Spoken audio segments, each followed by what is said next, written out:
What's up, Buttercup? I really liked your video this week. I know that it was frustrating for you that you couldn't get the one that you wanted up, but the Harry Potter stuff was really fun to watch, and watching you fly was great. So you inspired me to talk about what I want to talk about today, which is my love of Harry Potter. You know that I'm a big fan, and of the movies, of the books first. And so I thought I would tell you a little story about the importance of Harry Potter in my life. So, you know that several years ago I worked for a year in China, and it was a really, really amazing experience, but it was also really hard, really lonely sometimes, and I had not figured out how to use, like, Kindle or anything like that, and so I had brought like 4 books, and that was all I brought. And so finally, after a few weeks there, I went to the bigger city that was near us, and I found a bookstore which had an English book section that was huge. And the first thing I saw was that they had this really neat looking set of Harry Potter books. And I didn't have a lot of money yet. Eventually I made a nice amount of money there, but at this time I had not been paid yet, and so I was budgeting out how much I had. And so I was like, well, today I'll just buy the first one. And it was this beautiful set. I bought the first one and I read it probably twice before I felt like I had enough money to buy the second one. And then I bought several at a time until I bought all of them.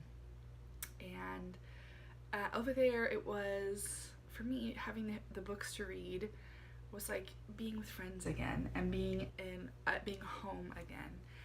And in fact, really what I said was that reading the Harry Potter books was like the literary equivalent of comfort food. It just was the perfect thing that I needed while I was there.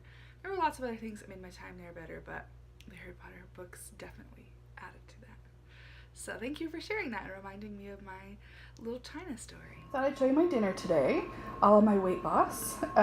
So this is flourless crusted pizza. Basically it's egg and cream cheese, and then the cheese on it is cream cheese as well, and I'm really excited to eat it. So Carolee, I know you had a rough week with your technology, but I didn't, but I also am not very good at this stuff, so I'm going to share my logo suggestions with you by having printed them out. Here's my first one. It's butter and 2 cups. Oh, they're mugs, actually. Maybe I should have gone with cups. Anyway, I could change that. So there's my one logo idea. And then my other one, which was way hard to make for some reason because I'm so bad at this stuff. This is probably going to look backwards to you because I'm filming from the front face. But it says, "What's up, Buttercup?" And then it has the flower and the color yellow, which is buttercup yellow. So, I don't know, what do you think? Hopefully you'll show us yours this coming week maybe, or we could just use one of mine, or I don't know what we'll do with that.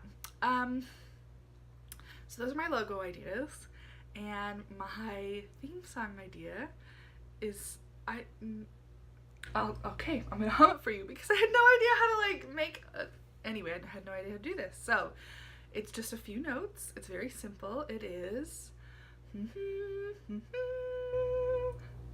I don't know.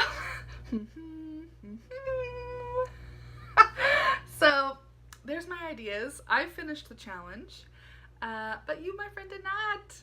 So you need a punishment. So I have 2 that you can choose from. You gotta choose, makes it a little easier.